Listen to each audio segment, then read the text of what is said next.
chute du gouvernement de Michel Barnier, que va-t-il se passer maintenant? Le gouvernement de Michel Barnier est tombé. Emmanuel Macron doit maintenant nommer un nouveau Premier ministre. Alors, plusieurs possibilités s'offrent à lui. Il peut nommer une figure de n'importe quel parti politique, renommer Michel Barnier, ou former un gouvernement technique. Un gouvernement composé de hauts fonctionnaires ou d'experts dans différents domaines qui ne sont affiliés à aucun parti politique. Quel que soit le Premier ministre nommé, il devra composer avec l'Assemblée nationale actuelle, car la Constitution ne permet pas de convoquer de nouvelles élections législatives avant le mois de juillet, soit un an après la dissolution. Il devra aussi composer avec une Assemblée nationale divisée entre la gauche, le centre-droite et l'extrême droite. Le risque de censure du futur gouvernement est donc toujours aussi important. Et en attendant la nomination d'un nouveau Premier ministre, le gouvernement est dit démissionnaire. Ça veut dire qu'il ne peut pas voter de nouvelles lois ou de nouvelles dépenses. Il ne peut traiter que les affaires courantes pour assurer le fonctionnement minimal de l'État. Concernant les débats en cours sur le budget, ils sont suspendus. Dans le cas où un nouveau gouvernement est formé en décembre, il pourra présenter un nouveau budget 2025 et le Parlement aura 70 jours pour l'examiner. À l'heure actuelle, ça semble assez compliqué. En revanche, si aucun gouvernement n'est nommé avant la fin de l'année, celui toujours en place, démissionnaire, peut utiliser une loi spéciale lui permettant de reconduire en 2025 les budgets et dépenses de 2024. L'adoption par l'Assemblée nationale de cette motion de censure est une première depuis 1962 et le renversement du gouvernement de Georges Pompidou.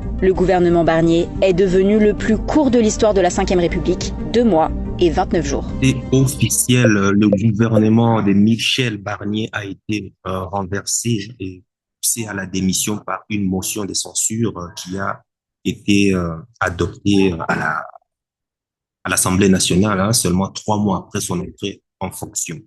Bonjour, moi c'est Michaelis Matamba. Sur cette chaîne, on parle de géopolitique, business, entrepreneuriat, investissement, bref, toutes les thématiques qui vont justement, c'est à faire des choix judicieux de vie dans le but simplement de réussir ta vie. Et si réussir ta vie est quelque chose qui sonne vraiment en toi, est quelque chose qui te donne la niaque, est quelque chose qui est au cœur des grandes préoccupations, ben justement, tu es au bon endroit. Première chose que tu dois faire, clique en dessous sur le bouton j'aime et puis commente cette vidéo en rapport parce que cette thématique est aussi très important et tu comprendras pourquoi. Reste bien juste à la fin. Et puis la deuxième chose que tu dois faire, c'est de partager ceci avec une personne qui aime ces thématiques, même une personne qui n'aime pas ce genre de thématiques. Et aussi, ce que tu dois faire, regarde dans la barre des descriptions, j'ai laissé 4 ou 5 cadeaux pour toi en rapport avec tes objectifs justement de vie que tu as actuels. Je t'ai laissé un cadeau où tu pourras avoir une heure de séance. On va se taper la causette calmement, calmos, et on parlera justement de tes objectifs et comment justement le mettre en place et aussi le système que tu dois choisir pour pouvoir réaliser tes objectifs. Donc, sur ce, c'est quoi une motion de censure? Parce qu'on a dit, ouais, motion de censure, c'est ce qui est à la une de nos jours. En fait, c'est ce qui permet justement à l'Assemblée nationale de voter pour renverser et pousser à la démission le gouvernement qui est en place. Et ici, en l'occurrence, il s'agit du nouveau Front populaire. C'est-à-dire, depuis la nomination de Michel Barnier par Emmanuel Macron, ils souhaitent le renverser puisqu'ils estiment que c'est le nouveau Front populaire de gouverner, qu'ils sont arrivés en tête avec l'alliance des différents partis politiques lors des élections législatives dernières. Donc, Michel Barnier, ici, a remis sa démission au président de la République et par la même occasion a gravé son nom en politique de la France comme État, si je puis le dire, à moins que je ne me trompe, mais tu me le dis dans le commentaire, je crois que c'est la deuxième personne en plus de 60 ans chez qui on a eu une forte motion de censure. Triste, mais ça, c'est du Made in France.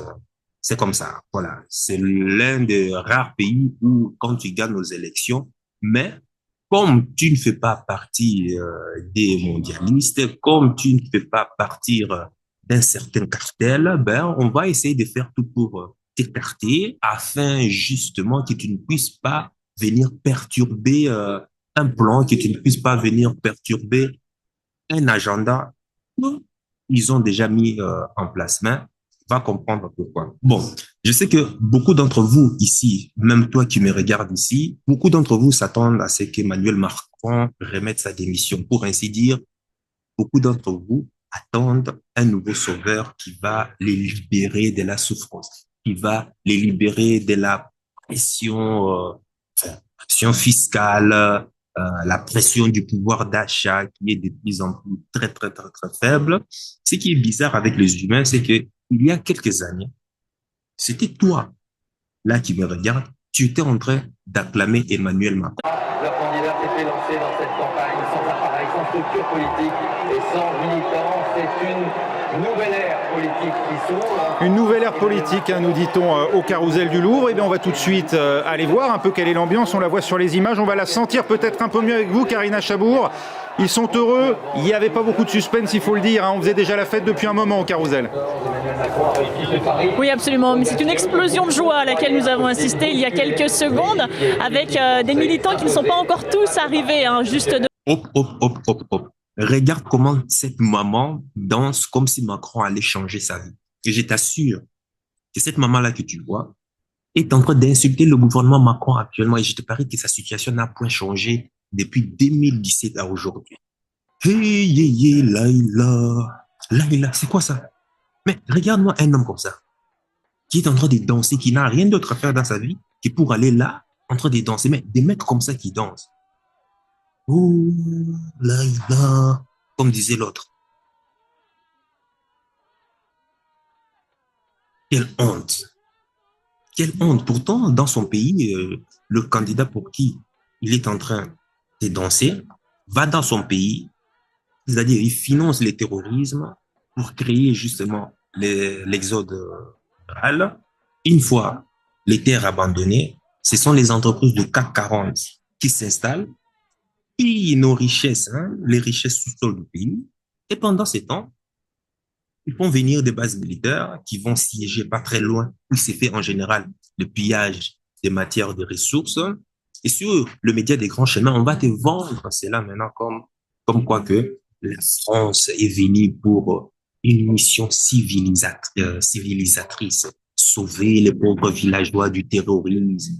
Ouais, ce monsieur-là, le con là que tu es en train de voir en train de danser là, un milliard, un bête qu'il est, a fui peut-être son pays pour venir se réfugier chez le Puy-Romain. Et le voilà en train de danser. Maintenant, arrivé ici, on lui dit de retourner chez lui parce que, ben voilà, la France ne peut pas accueillir tout le monde par-ci, par-là. Alors, on lui dit d'aller voter Emmanuel Macron. Lui, il va le sauver. Et le voilà en train de couper, décaler, couper, décaler, couper, décaler. On lui a vendu l'idée que Macron n'est pas comme les autres politiciens. Macron n'est ni de gauche, ni de droite. Macron, il est le nouveau. Macron, il apporte le changement. Il sera notre sauveur. Et là, les amis, nous sommes là en 2017. Je disais exactement la même chose. Et on me traitait de fataliste. On me traitait de je ne sais quoi. Je ne comprends rien. Je ne comprenais rien en politique, ces genres de trucs. Macron n'est pas comme les autres. Macron n'est pas de gauche ni de droite. Ça, c'est le changement total. La France vient de faire un virage total de son histoire pour embrasser un autre style, un autre mode de vie. Oh, Macron est jeune. Il comprendra mieux le jeune que le vieux loupard de gauche ou de droite, voire même les gauches centristes. Maintenant, ben, nous y voilà. Nous y voilà au rendez-vous de l'histoire.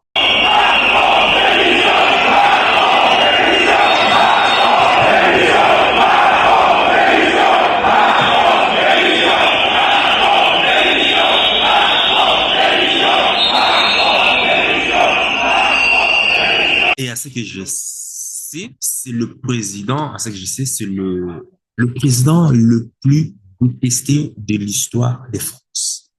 L'espoir d'hier est aujourd'hui devenu la haine.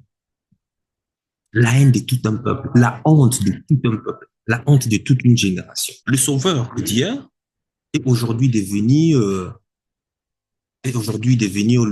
le comment ils appellent, le bourreau. Le sauveur d'hier est aujourd'hui devenu le bourreau de toute une génération. le héros d'hier est aujourd'hui devenu le zéro, le zéro de toute une nation, si je peux le dire. C'est ça. Maintenant, nous y voilà au carrefour du futur. Nous sommes en 2024. Et est-ce que la situation a changé?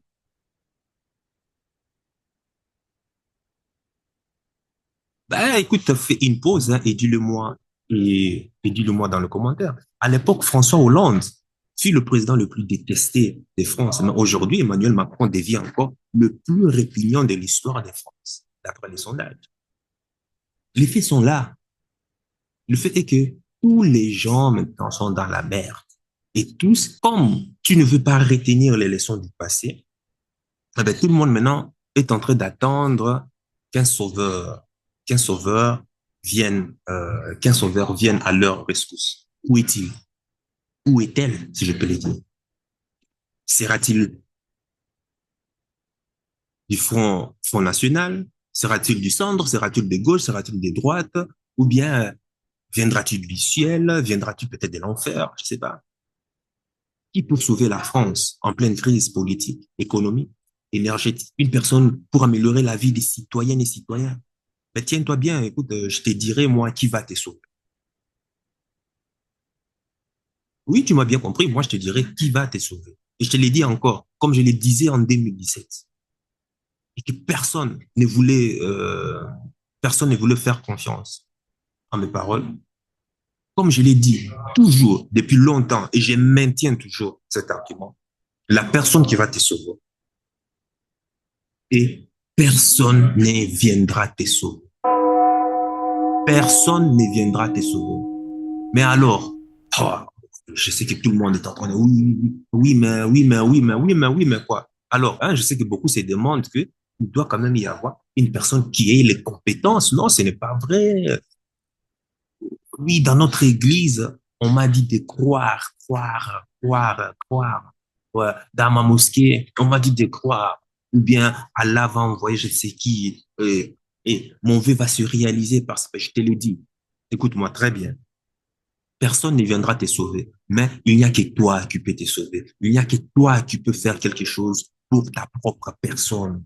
Ça ne sert à rien de chercher l'homme Hyperman, ou la super mamie de l'extérieur qui viendra chambouler complètement ta situation de zéro à héros. Il n'y a personne. Le sauveur, c'est toi. Et si ce n'est pas toi, ben, ça ne sera personne. C'est comme ça qu'il faut. Et je fais ces parallèles avec la politique parce que des millions de gens espèrent que les élections vont changer quelque chose.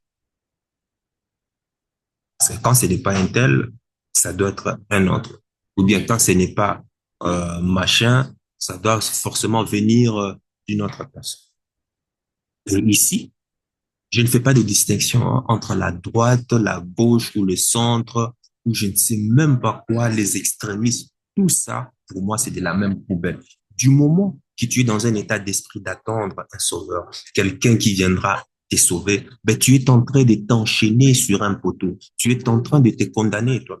Regarde-moi, ces mecs-là, en train d'attendre que Macron vienne à son rescousse. Regarde-le. Macron président! Ah bah la France c'est à nous! C'est à tout le monde!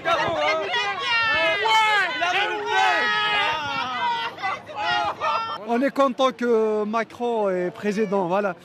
Premier temps, j'ai voté pour Mélenchon, mais deuxième temps, malheureusement, il n'y a pas assez de choix. J'ai toujours voté pour la gauche, mais là, le fait de voter pour M. Macron, pour moi, c'est un nouveau souffle parce que tout simplement, il représente un nouveau visage, il représente une nouvelle génération. Et franchement, quand j'ai appris sa victoire, j'étais ému.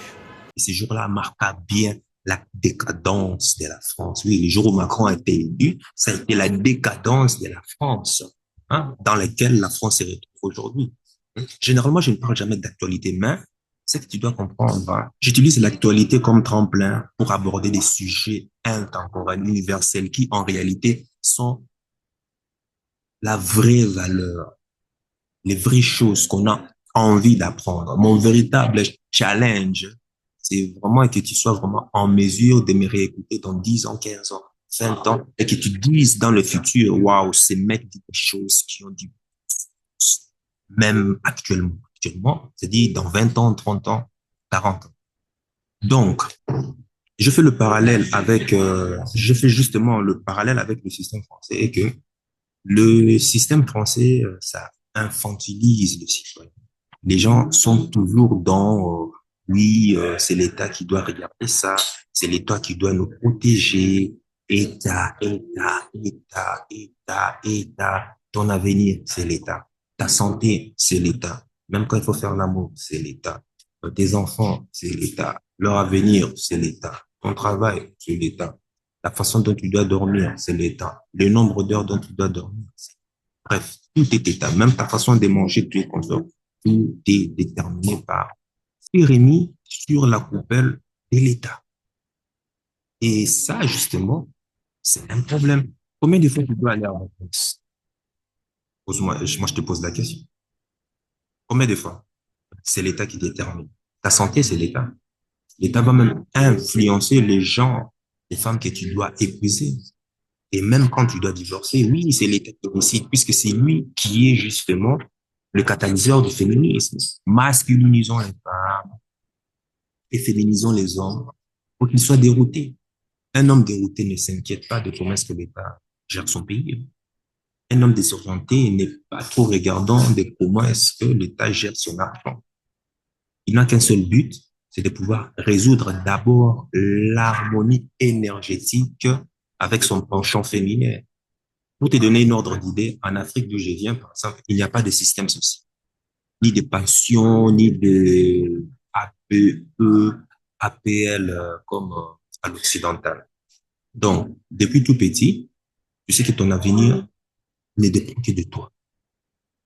Tu es l'architecte de ta propre vie. Depuis tout petit, tu sais que ton avenir ne dépend que de toi. C'est un environnement où la célèbre phrase dont tu es le maître de ton destin a du sens. Là, c'est du palpable parce que tu le vis tous les jours, chaque seconde, chaque truc. Tu as envie de manger, tu sais quoi? Va labourer la terre. Tu auras des légumes, tu auras des fruits et tu auras de quoi manger. Et si tu es un tout petit peu malin, si tu en as des trop, qu'est-ce que tu fais?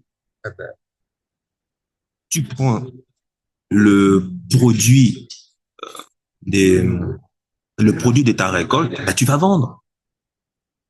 Et en allant vendre, ça va te permettre justement d'avoir d'autres produits.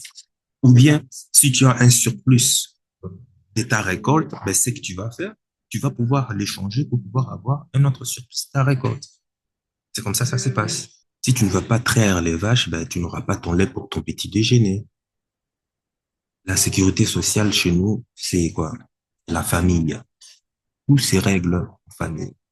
Quand les disputes dépassent la famille, ben là, on peut faire appel, par exemple, à un représentant pour l'État pour essayer de trancher, pour essayer de trancher les choses, pour essayer de trancher les différends entre partis, pour essayer de trancher des tensions, des disputes qui dépassent l'entendement, le cadre. Ce n'est qu'au dernier recours qu'on fait appel à une autorité.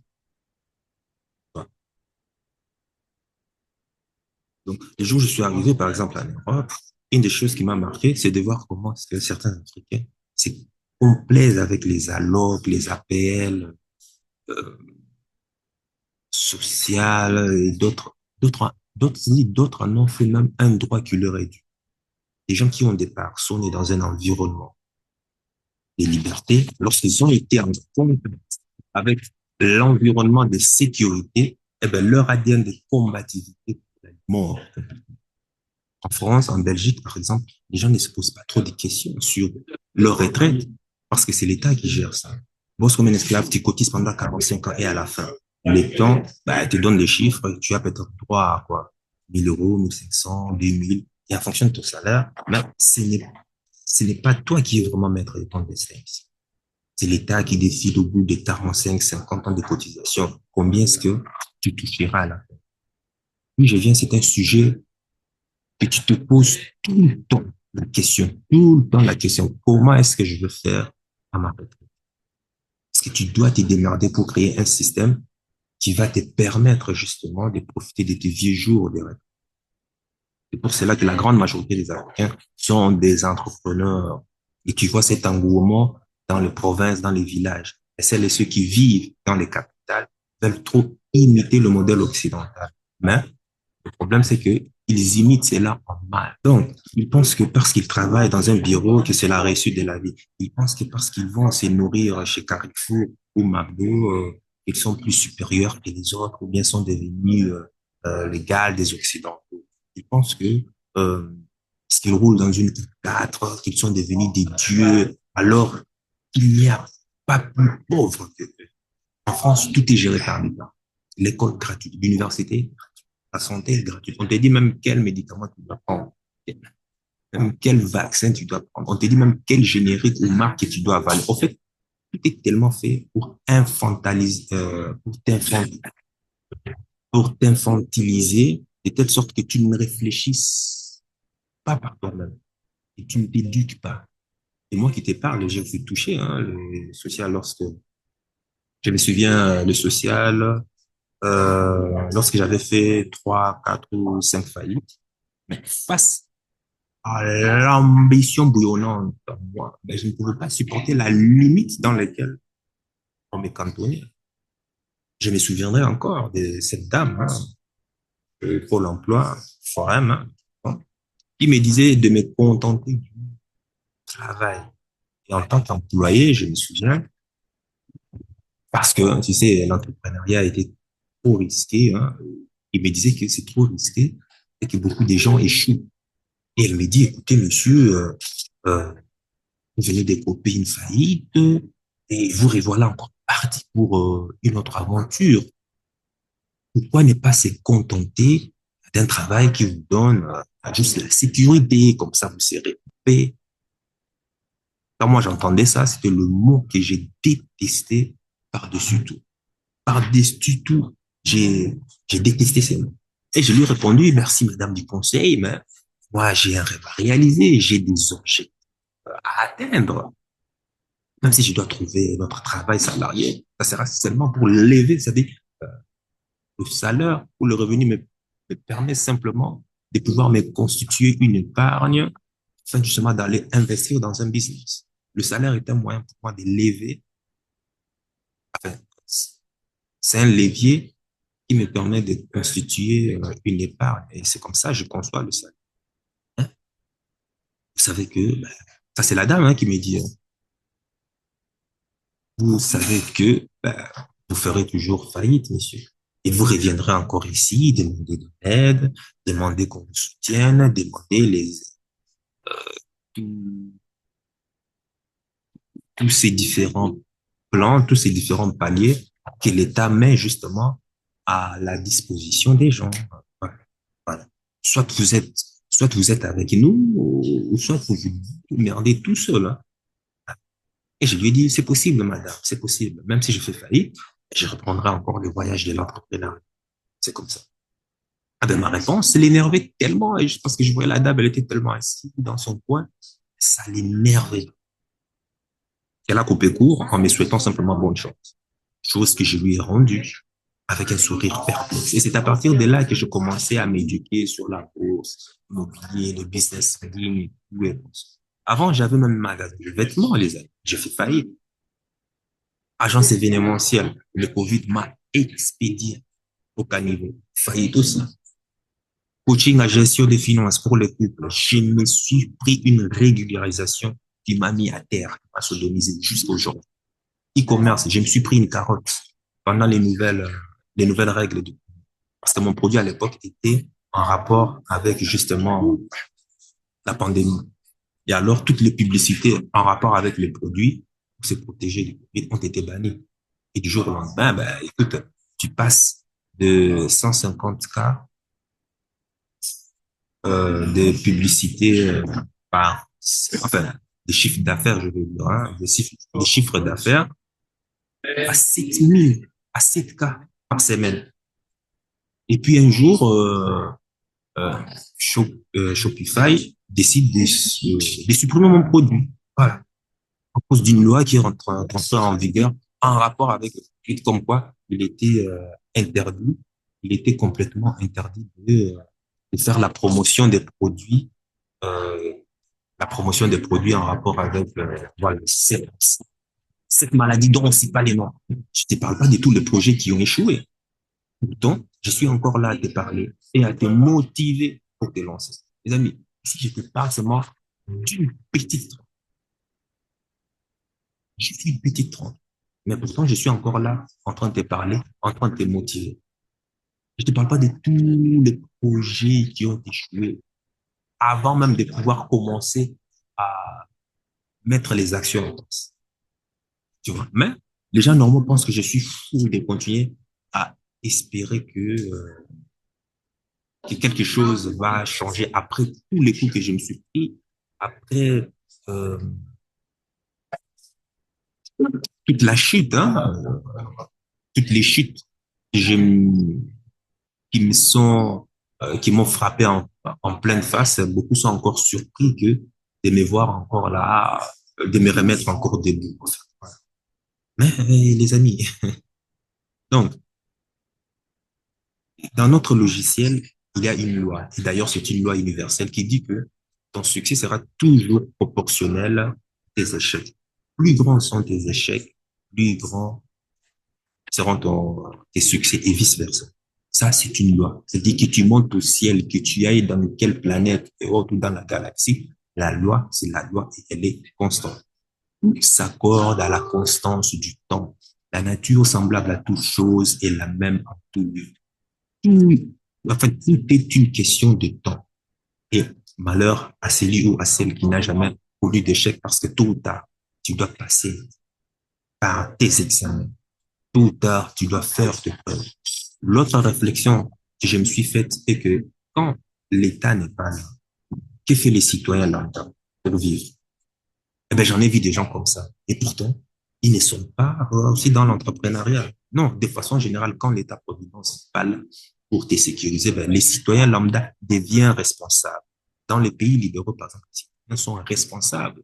Dès que l'État maman, dès que l'État matriarcal disparaît, le citoyen redevient responsable, il redevient maître de son destin. L'homme supérieur n'est possible que dans un milieu où les citoyens sont responsables. Dans un État qui biberonne les citoyens depuis son berceau, depuis tout petit, ben, les citoyens deviennent un garçon adulte. Même les indépendants que je vois dans les séminaires, il y a toujours cette espèce de... Quand tu analyses leur mindset, les soucis de toujours avoir la sécurité. C'est-à-dire, dans leur statut d'indépendant, ils sont toujours là à vouloir rechercher la sécurité dans tout. C'est-à-dire, on n'a pas ce feu sacré qui veut pousser la personne à aller chercher plus loin que juste son cercle, en fait. Voilà pourquoi je n'ai jamais aimé les séminaires à la francophone. En fait, quand je dis à la francophone, belge, français, suisse, tout et consort, pour moi, c'est la même mentalité. Francophonie, c'est la même mentalité.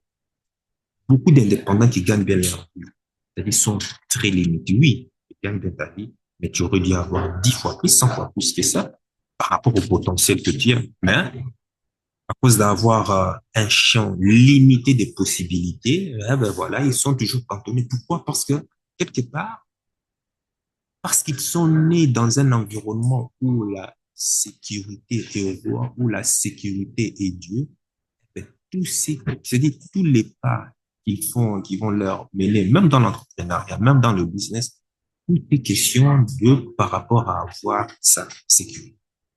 C'est incroyable. Mais bon, d'un autre côté, ben, écoute, ça, je comprends, hein, chacun a ses objectifs, chacun a ses limites. C'est d'ailleurs pour cela que, voilà, tu auras compris, le séminaire francophone laisse tomber, sauf si j'ai un intérêt quelconque, hein, du réseau networking par rapport à un objectif que je voudrais atteindre. Oui, là, je fais appel. Cependant, va chez les Américains, c'est l'état d'esprit de la deux-mesure. Tu vois une personne qui mise tout sur son projet et ça passe ou ça casse. C'est comme ça. Le gars, c'est des malades. Et quand je te dis des malades, c'est des vrais malades. C'est là que tu vois soif de réussir des gens. Ils sont affamés de la réussite. Ils se lancent dans la rage de réussir et ils te donnent tout. Dans ce genre de milieu, j'aime ça comme un poisson. Par contre, quand tu viens dans la sphère francophone, ben, tu as des millions de gens qui passent leur vie à regarder en haut en espérant que la manne cachée va tomber du ciel et ainsi changer leur vie. Oh maman, s'il te plaît, donne-moi à manger. Maman, s'il te plaît, viens m'échauffer. Maman, s'il te plaît, donne-moi l'électricité. Puis tu as l'État qui te balance 100 € d'indemnité, d'inflation pour t'aider à payer l'essence. Eh bien, qu'est-ce que les gens font? Les gens commencent à se calmer. Les gens retournent dans leur routine. Baisse des TVA sur certains produits, tarifs sociaux élargis, et puis tout le monde ferme sa gueule. De toute façon, l'État a déjà compris la recette pour éviter les scénarios gilets jaunes. Dès que le prix augmente un peu, on balance à tout le monde une centaine d'euros et les gens ferment leur gueule. C'est incroyable de voir ça. Comment est-ce que les gens acceptent des manières aussi de se faire sodomiser? C'est juste incroyable. Si toutes les belles femmes étaient comme ça, franchement, déjà, la vie serait très bien. La vie serait magnifique. Mais bon, les gens, c'est-à-dire, les gens n'ont aucune vision à long terme, aucune réflexion sur ce que doit être la société, sur l'avenir du pays en général. Même, euh, même, euh,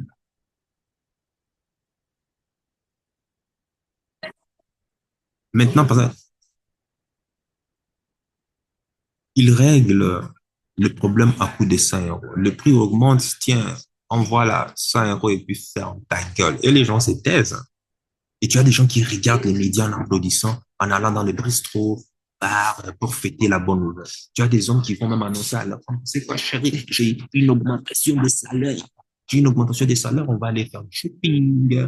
On va peut-être s'offrir un week-end sympa dans les bois ou bien à la plage, ou ce genre de trucs. Bon, maintenant, je suis conscient que ce que j'ai dit, ça ne soit pas fait pour tout le monde, hein. Il y a des hommes ici qui sont très à l'aise avec le système d'État matriarcal, hein, d'État maman. Ah, est-ce qu'on est tous obligés de devenir la meilleure version de nous-mêmes? Non. Pour les dire autrement, tout le monde peut devenir la meilleure version de soi-même, mais tout le monde ne va pas devenir justement la meilleure version de soi. Le processus, c'est justement qui mène à cette transformation demande d'escaler. Est-ce que ça c'est escaler? Oui, demande d'escaler un certain nombre, enfin, d'escalader un certain nombre de, déjà l'étape 1, qui est-ce que tu écoutes? Qu'est-ce que tu écoutes pour changer ta vie? Qu'est-ce que tu écoutes pour avoir un nouveau vocabulaire des systèmes de pensée dans ton circuit neuronal? Qu'est-ce que tu écoutes pour pouvoir améliorer ta vie d'écoute? Écoutes-tu vraiment la bonne personne? Et qu'est-ce qui te dit vraiment que c'est la bonne personne? Une interrogation. Il y a l'indice d'enseignabilité. Autrement dit, es-tu coachable? Es-tu enseignable? Es-tu disposé à vouloir être élève et apprendre de celui que tu écoutes? Parce que dans l'indice d'enseignabilité, il y a deux variables. Il y a la volonté d'apprendre et la volonté d'accepter le changement. L'indice d'enseignabilité est le produit de la volonté d'apprendre et la volonté d'accepter le changement. Si ton indice d'apprendre est de 10 sur 10, mais ta volonté d'accepter le changement est de 0 sur 10, eh ben, tu sais quoi? Ben, 10 fois 0, c'est 0. Donc, tu n'es pas enseignable. Donc, ton indice d'enseignabilité est de 0. Donc, tu seras le genre de personne qui rêve toujours sa vie. Passe son temps à rêver sur les plus belles photos sur Instagram, des autres, par-ci, par-là. Mais rien n'est changé. Nous sommes fin 2024, bientôt 2025, tu verras, rien ne changera. Les autres années qui viendront, bon, rien ne changera. Bon. Il y a d'autres étapes de base à appliquer, mais bon, ça, tu peux me les dire. Si tu es intéressé, hein, tu me le dis dans la vidéo, dans l'espace commentaire. Je pense que j'en ai déjà en parlé. Va voir cette vidéo ou cette vidéo-là.